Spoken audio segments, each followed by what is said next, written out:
ഞങ്ങൾ എല്ലാവരും രാവിലെ തൊട്ട് കാത്തിരിക്കുകയാണ്. രാവിലെ ഒരു 10:30 കൂടിയിട്ട് ഡൽഹിയിൽ നിന്ന് ഒരു വിവരം കിട്ടുന്നു. 3 മണിക്ക് MV ഗോവിന്ദൻ മാഷ് സംസാരിക്കും. അപ്പം ഞങ്ങളൊക്കെ വെയിറ്റ് ചെയ്തിരിക്കുകയാണ്. ഓക്കെ, സ്വാഭാവികമായിട്ടും ഞാനൊരു ചാനൽ മുറിയിലായതുകൊണ്ട് അതേ സമയത്തായിരിക്കും. പത്രങ്ങളും എനിക്ക് ഉറപ്പാണ് പിറ്റേന്ന് രാവിലേക്ക് മാഷ് എന്താ പറയുന്നത് എന്നുള്ളതിൻ്റെ സ്പേസ് വരെ ഒതുക്കി വെച്ച് നിൽക്കുന്നു. ബ്രൂവറിയുടെയോ മറ്റോ കേസുമായി ബന്ധപ്പെട്ട വിഷയം ആ ദിവസമാണ് വാർത്താ സമ്മേളനം. മാഷ് പക്ഷെ അന്ന് എല്ലാവരെയും ഞെട്ടിച്ചുകൊണ്ട് പറഞ്ഞത്, നിങ്ങളിൽ എത്ര പേർ ആത്രേയകം എന്ന പുസ്തകം വായിച്ചിട്ടുണ്ട്? ഏതാണ്ട് ഇതേ ആക്ഷനിലാണ് മാഷ് പറയുന്നത്. കണ്ണുകളിൽ നിറഞ്ഞ ചിരിയോടെ മാഷ് ചോദിക്കുകയാണ്, നിങ്ങളിൽ എത്ര പേർ ആത്രേയകം വായിച്ചിട്ടുണ്ട്? ദാക്ഷായണിയുടെയും കല്യാണിയുടെയും കഥ എഴുതിയ അതേ ആളാണ് ഈ പുസ്തകം എഴുതിയിരിക്കേണ്ടത്. ആരെങ്കിലും വായിച്ചിട്ടുണ്ടോ? മാഷെ ആ കോൺഫിഡൻസ്, അതിനപ്പുറത്ത് ആ പുസ്തകം മാഷ് അവസാനം വായിച്ച പുസ്തകങ്ങളിൽ ഒന്നാണ് അത്. ആ പുതിയ പുസ്തകങ്ങളിൽ മാഷെ ഭ്രമിപ്പിക്കുന്നത് എന്താണ്? ഇതുപോലുള്ള ആ ഗൂഢാലോചനകളുടെ ചരിത്രമാണോ? അതിലൂടെ നമുക്ക് മുന്നോട്ട് പോകാനുള്ള പ്രയാണത്തിന് ഊർജം തരുന്നത് എങ്ങനെയാണ്? മാഷ് ഈ പുതിയ പുസ്തകങ്ങൾ വായിച്ച് അത് മാഷെ മാറ്റി തീർക്കുന്നത് എങ്ങനെയൊക്കെയാണ്? ആത്രേയം എന്ന പുസ്തകം ഞാൻ ഡൽഹിക്ക് പോകുന്ന സമയം ഏതാണ്ട് അതിൻ്റെ അവസാനത്തെ അധ്യായങ്ങൾ മാത്രം ഒഴിച്ച് ബാക്കി പല യാത്രകളിലും വായിച്ചു തന്നെയാണ്. നമുക്കെല്ലാം വായിക്കാനുള്ള ഇപ്പോഴത്തെ സമയമെന്ന് പറയുന്നത് തന്നെ മിക്കവാറും യാത്രകളിലാണ്. അപ്പോൾ ആത്രേയം വായിച്ചു തീർത്തതിന് ശേഷമാണ് അൻവറുമായി ബന്ധപ്പെട്ട പാർട്ടി നിലപാട് വ്യക്തമാക്കണം എന്ന് പാർട്ടി സെൻട്രൽ നിർദ്ദേശിച്ചതനുസരിച്ച് ഞാൻ ഡൽഹിയിൽ പത്രസമ്മേളനം നടത്തുകയാണ്.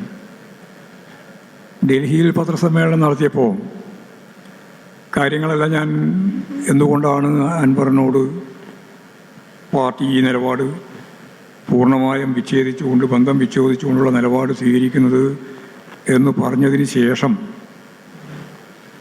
ഇടതുപക്ഷ പ്രസ്ഥാനങ്ങളെ അടിച്ചമർത്തുന്നതിനു വേണ്ടി നടന്ന ലോകത്തെമ്പാടുമുള്ള ശ്രമങ്ങളെ പരാമർശിച്ചുകൊണ്ട് അപ്പോഴാണ് ഞാൻ ഈ ആത്രേയകം എന്ന പുസ്തകത്തിൽ ഒരു കഥാപാത്രം പറയുന്നുണ്ട്, ഒരു ചില്ലയാണ് ഒറ്റപ്പെട്ട് നിൽക്കുന്നതെങ്കിൽ അതിനെ ചവിട്ടി അരക്കാം, എന്നാൽ നിരവധി ചില്ലകൾ കൂടി ചേർത്തൊരു കെട്ടാക്കി നിർത്തിയാൽ അതിനെ ചവിട്ടി അരക്കാൻ ആവുന്നതല്ല.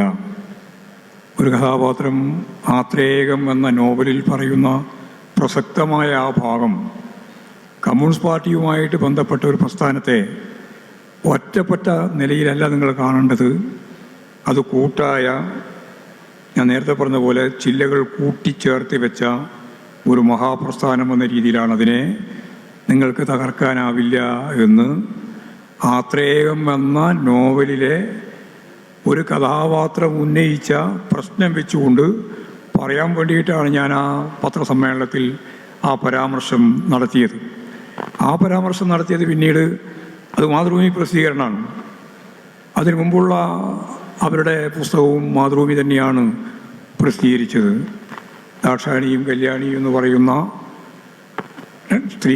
രണ്ട് സ്ത്രീകളുടെ കഥ എന്ന നോവൽ വളരെയേറെ ശ്രദ്ധേയമായ ഒരു നോവലായിരുന്നു അതും. അതെൻ്റെ നാടുമായിട്ട് ബന്ധപ്പെട്ട് ഒട്ടിച്ചേർന്ന് നിൽക്കുന്ന ഒരു പ്രദേശത്തിൻ്റെ ആന്തൂരിൻ്റെ എന്ന് പറഞ്ഞാൽ കണ്ണൂർ ജില്ലയിലെ ഏറ്റവും പ്രാധാന്യമറിയിക്കുന്ന ഒരു മേഖലയാണ്. പറശ്ശിനിക്കടവ്, മുത്തപ്പനൊക്കെയുള്ള ആ പ്രദേശം. അതുപോലെ ബക്കളം സമ്മേളനം, പഴയ കോൺഗ്രസ് സോഷ്യലിസ്റ്റ് പാർട്ടിയുടെ ബക്കളം സമ്മേളനം, മൊറാഴ സംഭവം, സാമ്രാജ്യത്തിനെതിരായിട്ടുള്ള പോരാട്ടത്തിൻ്റെ കാര്യം. അതുപോലെ കമ്മ്യൂണിസ്റ്റ് പാർട്ടി 1939 അവസാനം പാറപ്പുറത്ത് വെച്ച് സമ്മേളനം ചേർന്ന് സംസ്ഥാന കമ്മിറ്റി രൂപീകരിച്ചതിന് ശേഷം സംസ്ഥാന കമ്മിറ്റി ചേർന്ന് സഖാവ് പി കൃഷ്ണപിള്ളയെ സംസ്ഥാന സെക്രട്ടറിയായിട്ട് തീരുമാനിക്കുന്നത് പാറപ്പുറത്ത് വെച്ചല്ല, കൊവ്വൽ എന്ന പറശ്ശിനിക്കടവിൽ വെച്ചാണ്. അവിടെ വെച്ചാണ് കൃഷ്ണപിള്ള സെക്രട്ടറിയായിട്ട് വരുന്നത്. ഞാൻ പറഞ്ഞു വന്ന ഇത്രയേ ഉള്ളൂ. നമ്മൾ വായിക്കുന്ന ഓരോന്നും സാമൂഹ്യ ജീവിതവുമായിട്ട് എങ്ങനെ ബന്ധപ്പെടുത്താം? ഇപ്പോൾ മഹാഭാരതത്തിലെ അപ്രസക്തമായ ഒരു കഥാപാത്രവും കഥാതന്തുവുമാണ് യഥാർത്ഥത്തിൽ രാജശ്രീ ഉജ്ജ്വലമായ ഒരു നോവലാക്കി രൂപപ്പെടുത്തിയിട്ടുള്ളത്. ആത്രേയകത്തിൽ വലിയ പ്രധാനപ്പെട്ട കഥാപാത്രങ്ങളൊന്നുമല്ല, അപ്രധാനമായ ഒരു കഥാപാത്രമാണ്. മഹാഭാരതത്തിൽ ആരും കാര്യമായിട്ട് ശ്രദ്ധിക്കാത്ത ഒരു കഥാപാത്രത്തെ അടിസ്ഥാനപ്പെടുത്തിയിട്ടാണ്, അതിൻ്റെ കേന്ദ്രബിന്ദുവാക്കിയിട്ടാണ് മഹാഭാരത യുദ്ധം ഉൾപ്പെടെയുള്ള മുഴുവൻ കാര്യങ്ങളും അതിൻ്റെ കുടുംബജീവിത ബന്ധങ്ങളും അതുപോലെ തന്നെ രാജവാഴ്ചയുടെ ഭാഗമായിട്ടുള്ള ഏറ്റവും കടുത്ത രീതിയിലുള്ള കടന്നാക്രമങ്ങളും എല്ലാം അവതരിപ്പിക്കുന്നത് ആത്രേയകത്തിൽ. അപ്പോൾ ആ രീതിയിലുള്ള ഒരു നോവൽ, അതിൽ പറയുന്ന കഥാപാത്രങ്ങൾ അവതരിപ്പിക്കുന്ന അവരുടെ വേർഷൻ, അത് ഇടതുപക്ഷ പ്രസ്ഥാനത്തിനും പുരോഗമന പ്രസ്ഥാനത്തിനും ഉപയോഗിക്കാൻ കഴിയുന്ന രീതിയിൽ നമുക്ക് വോട്ട് ചെയ്യാൻ പറ്റുന്നു എന്നുള്ളതാണ് അത് വായിച്ചപ്പോൾ ഉണ്ടായിട്ടുള്ളൊരു സംഭവം. ഇങ്ങനെ ഓരോന്ന് വായിക്കുമ്പോഴും നമുക്ക് സാമൂഹ്യ ജീവിതത്തിൻ്റെ ഭാഗമായിട്ട് ഒരുപാട് അനുഭവങ്ങൾ ലഭിക്കുന്നുണ്ട്. ഇന്നലെ ഇപ്പോൾ ഇവിടെ നിങ്ങൾ ഒരു നോവൽ തന്നെ ചർച്ച ചെയ്തു. ആ നോവൽ നിങ്ങൾക്കെല്ലാം അറിയുന്ന നോവൽ തന്നെയാണ്, ഞാനത് വായിച്ചതാണ്. അത് നമ്മുടെ മരണവംശം ഉണ്ടാവും ചിലപ്പോൾ. തൊട്ടടുത്ത നാട്, തൊട്ടടുത്ത നാട്, തൊട്ടടുത്ത നാട്ടിൽ വായിച്ചതാണ് ഈ മരണവംശം എന്ന് പറയുന്ന പുസ്തകം. അത് ഷാജികുമാറിൻ്റെയാണ്.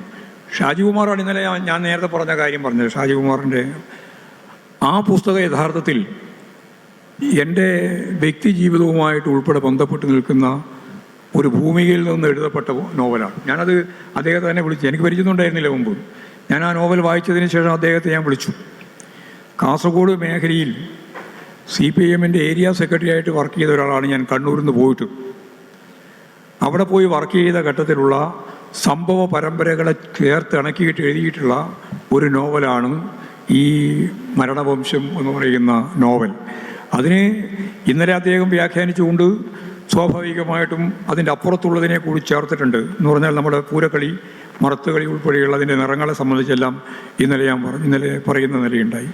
അപ്പോൾ ഒരു കാര്യം ഉറപ്പാണ്, ജീവിതത്തിൻ്റെ ഭാഗമായിട്ട് ഒരു പ്രദേശത്തെ ഒരു 1-2 തലമുറയെ പൂർണ്ണമായിട്ടും അവതരിപ്പിക്കുന്ന ഏറ്റവും ശ്രദ്ധേയമായ ഒരു നോവലായിരുന്നു മരണവംശം. അതും ജീവിതവുമായിട്ട് ബന്ധപ്പെട്ടതാണ്.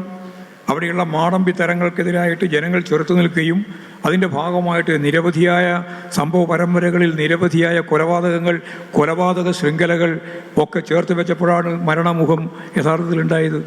അത് മരണവംശമായിട്ട് മാറിയത്. വളരെ നല്ല ശ്രദ്ധേയമായ രീതിയിൽ അവതരിപ്പിക്കപ്പെട്ട ഒരു നോവലാണ്. മാതൃഭൂമി ഇപ്പോൾ കുറച്ച് കാലമായിട്ട് ഞാൻ ശ്രദ്ധിക്കുന്നുണ്ട്, നല്ല രീതിയിലുള്ള ഇത്തരം നോവലുകൾ പ്രസിദ്ധീകരിക്കുന്നുണ്ട്. ആ പ്രസിദ്ധീകരിക്കുന്നത് സമൂഹത്തിന് തീർച്ചയായിട്ടും ഭൗതിക മേഖലയിൽ ഒരു സ്വത്തായിട്ട് മാറുമെന്ന് ഞാൻ പ്രതീക്ഷിക്കുകയാണ്. അവിടെ തന്നെ എഴുതുന്നവരുണ്ട്. അവരെ എഴുതുന്നവർ മാത്രമല്ല, അല്ലാതെ വരും പുറത്തു നിന്നുള്ള പുസ്തകങ്ങൾ, ഇപ്പോൾ രാജശ്രീയെ പോലുള്ളവരുടെ പുസ്തകങ്ങളും പ്രസിദ്ധീകരിക്കുന്നുണ്ട്. വളരെ നല്ല ഒരു നിലപാടായിട്ടാണ് എനിക്ക് തോന്നിയിട്ടുള്ളത്.